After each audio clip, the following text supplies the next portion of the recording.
we're done with spring ball. We're done with the NFL draft. Portal window closed without, we talked about this a little bit last week, Clayton, but much to the chagrin of rival fan bases and maybe some Michigan haters across the country, there was never really that chaos with Michigan football in terms of losing those guys. They retained most of their top players, really all of their core players.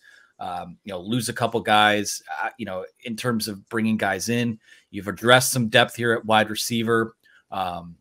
Still some other pieces to add. Didn't add at quarterback, which is, again, alluding to what Chris said about some of the questions we have offensively. But now that we're outside of this portal window, and they can still add guys, you just had to be in the portal by April 30th. Where are things head next with this roster, and how do we feel about the roster coming out of spring ball? Feel good about the starting depth, basically, on defense. Offense, obviously, there are going to be some question marks. Seem like they're thin at wide receiver. Offensive line, I think, is going to be pretty good. I feel good about the pieces there. And two guys that barely played, I don't think Josh Preeby and Giovanni Ohadi played much in the spring at all. At least Giovanni didn't. So, and Miles Hinton missed a little bit of time too. But I think when they get those five guys there, I think they're going to be fine and have a little bit of depth there. So I still think they need a corner or two. I still think they need a safety, which they're looking for. The Texas kid, who we'll talk about, I'm sure. And then a couple linebackers from the people that we've spoken with. So, but those first teamers, guys, I think are fantastic. Now, when we look at the other side of the ball, I'm concerned about the quarterback. I don't know that you've got a championship quarterback on this roster, just because I don't think you have the talent surrounding them maybe that you need.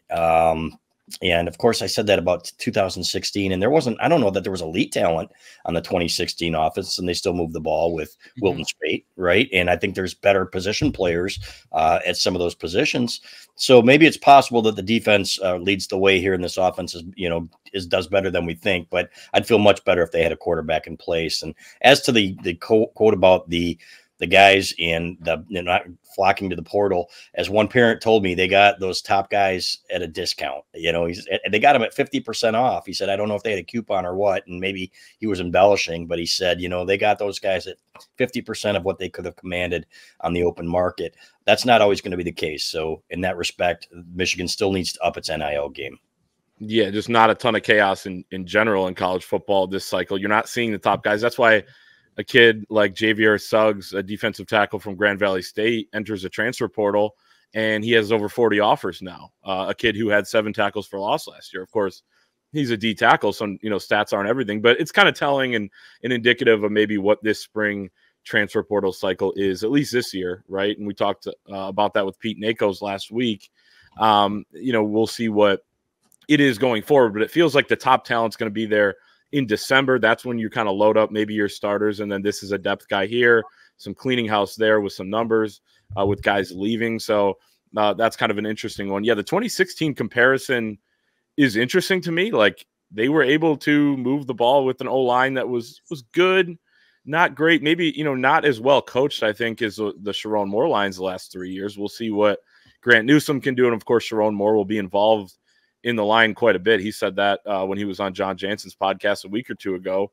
So you have to trust that, he's going to have that identity. But Davion Smith was the running back then. I think you could have some, better production there with Donovan Edwards and Kalel Mullings. We'll see, right?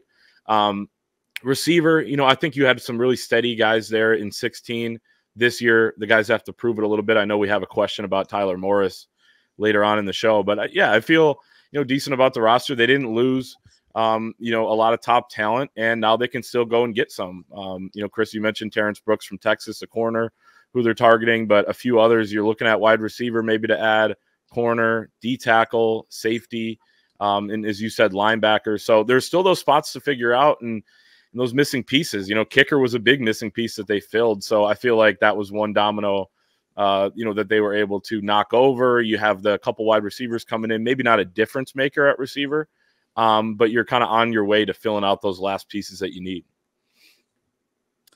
Yeah, in a lot of ways, I think you look at this roster, it does feel like the early kind of Jim Harbaugh era where, I think you could see with what they have a path to 9 wins, 10 wins. Anyone who thinks that they're going to revert back to 6 wins, 7 wins, I'm sorry. I don't see that. I still think there's way too much talent here. And when you see that you know, all these, and again, you could take all of this with a grain of salt for now, but when you see these early 2025 draft boards and you're a school that has potentially 4 guys on that list this early in the process, I mean, it kind of speaks to the talent that they still have returning. Now, the question is depth and on offense. I mean, you're replacing almost all of your starters there except for Colston Loveland. And, you know, if you want to call Max Bredesen a starter, I guess you can. But to me, I think that given everything that transpired over the last several months, that they were able to kind of keep this together, keep it mostly intact.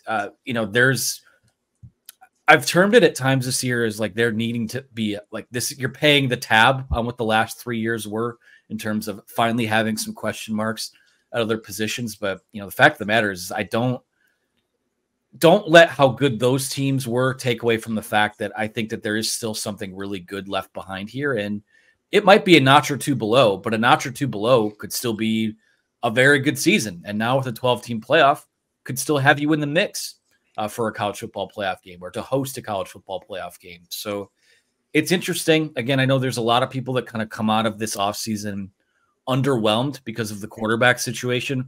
I think we've seen enough there to where it could be interesting.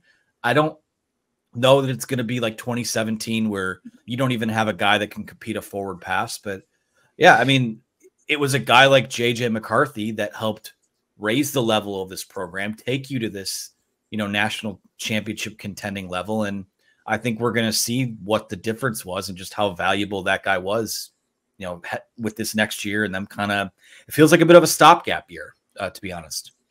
Well, it would if you weren't losing all the elite talent from, you know, you're going to lose 5 more guys to the early rounds of the NFL next year. So when you say stopgap, you know, I've got concerns about 2025 that they're going to have to go to the portal and they're going to have to get a lot of help. I think when you lose guys like Mason Graham, when you lose guys like Kenneth Grant, the Colston Loveland. So to me, it's more of okay, this is one last opportunity here to really, you know, you're going to have, if the offense is solid, then I think they've got the defense guys to contend in the Big Ten. I wouldn't pick them to win it, but I think that they can hang around until that last game against Ohio State and have a chance.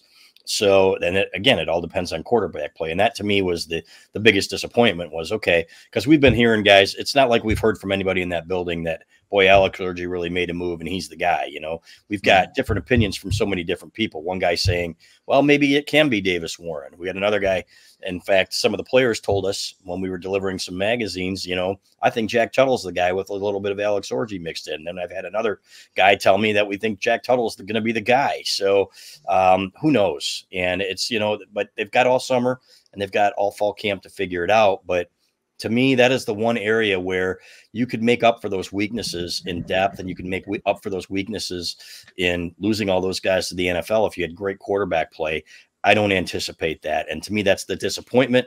But I am still extremely excited for the season because I think this defense is going to be deadly. And I think there are good players on offense, especially on the offensive line. And if they get solid quarterback play, they could win a lot of football games. Mm-hmm. Yeah, you don't have that eraser at quarterback like J.J. McCarthy was when it was 3rd and long. And, yeah, he didn't throw 35 times a game, but the throws he had to make were really important at big moments. And I think Bill Belichick talked about this during the draft. Like, he didn't have the layups like everybody else had, the little screen pass. That was in Michigan's offense. That's a handoff or, you know, a quarterback run at times, maybe not as much as you would have thought given his athleticism. But so the numbers weren't everything, but he was huge for that offense last year. And you don't necessarily have that there. You don't have Blake Corum anymore, but you know, I think tackle could be a little bit shaky. I'm a little bit concerned about that position on offense, but you know, I think like you said, CB, I mean, there's still months to go in the season. As Jim Harbaugh always said, quarterback and kicker are kind of those 2 positions where you can get better throughout the offseason quite a bit. You don't need somebody else. You can throw into a tire, you know, whatever it is, and improve. And obviously they'll have the receivers there to run routes with, but they still got time. They still got a fall camp. Jack Tuttle will be healthy. You know, so we'll kind of see how it pieces together.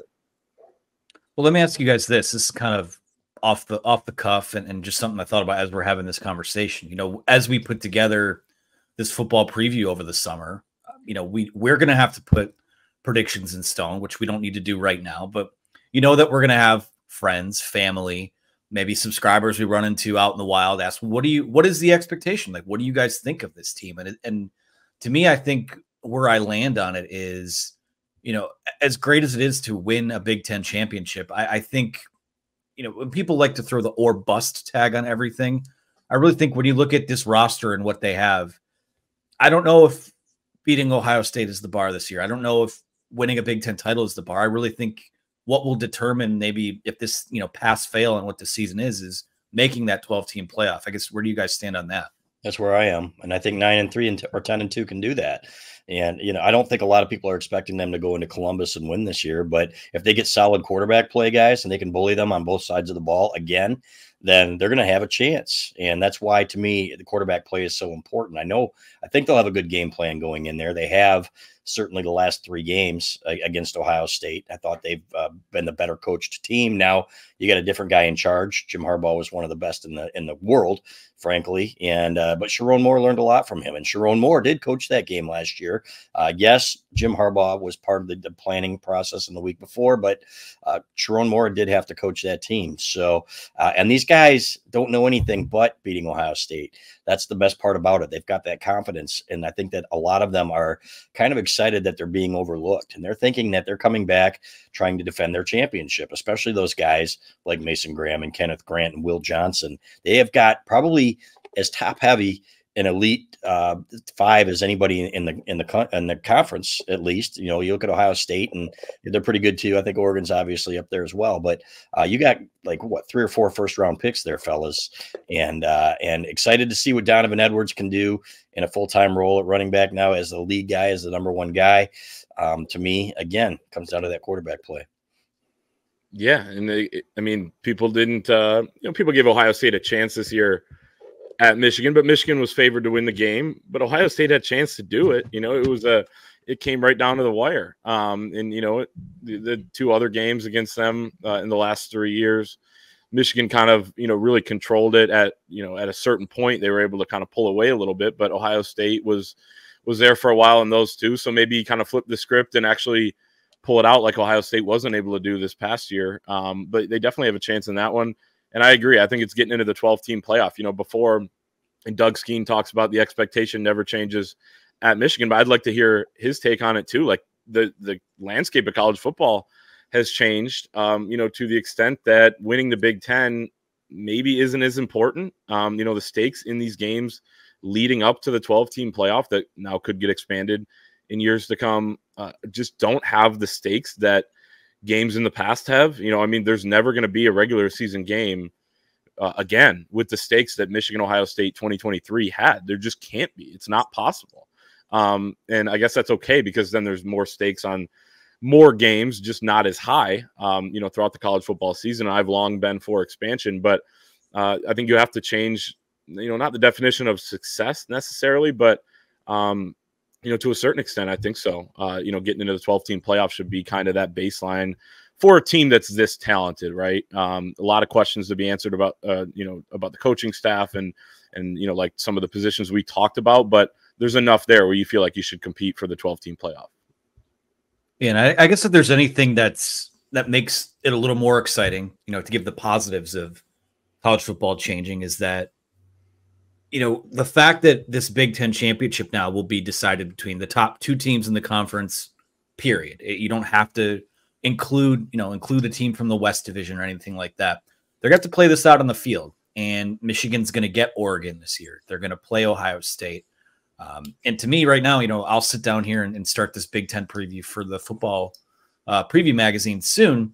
But to me right now, it still feels like, even with a bit of a quote unquote slide in talent from Michigan, I think that it is a pretty clear top 3 in this conference heading into next year. So it's Ohio State, it's Oregon, it's Michigan, in whatever order you want to put it in. Certainly Ohio State, probably the favorites on paper. But we'll wrap football with this, fellas.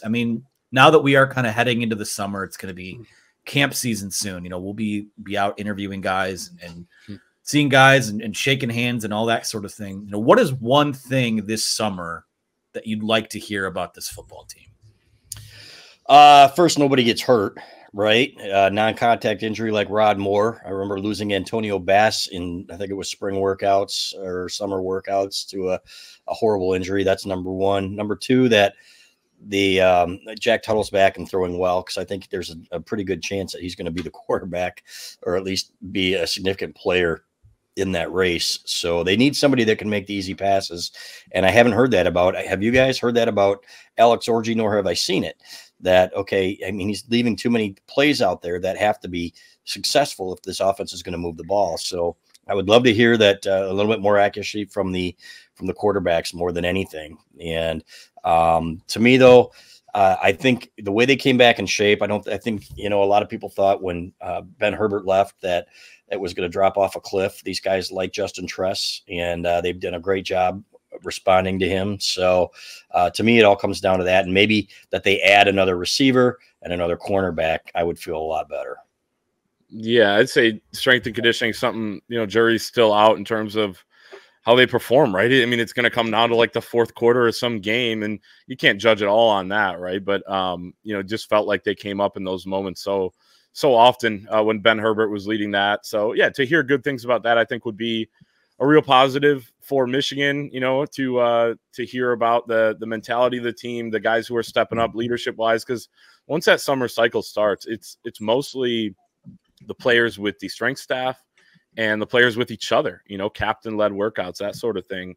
So that will be kind of what will determine what kind of Michigan team heads into fall camp, other than additions, to the portal and lack of injuries, hopefully, knock on wood, things like that. So it's going to be kind of interesting to hear. And on the quarterbacks, yeah, I just don't know that any of these guys are going to say anything that will, really convince anybody either way. We're just going to have to see. Yeah, I think for me, it's probably, I think I'd like to see them add one more wide receiver, someone who's playable. Again, that's not to say that CJ Charleston isn't playable, but again, you are moving up from FCS to FBS. Amorian Walker, if he is coming back to play wide receiver, I mean, it's still kind of a project. I mean, you lost a year of development at that position there. So I'm pretty comfortable in what they have in their top three. I think Tyler Morris is going to take a leap. I think Fred Moore is going to be very good. And Samaj is kind of your slot and gadget guy. I think we've seen what he can do there. But, to get maybe one more body in that room that you can throw out there and get some production out of, I think that's probably what I'd like to see the most at this point, because if it's not going to be a quarterback that magically appears, it's gonna have to be how he's supported around him. So I think they're good at tight end. The backs are good. I think they could use another body at wide receiver.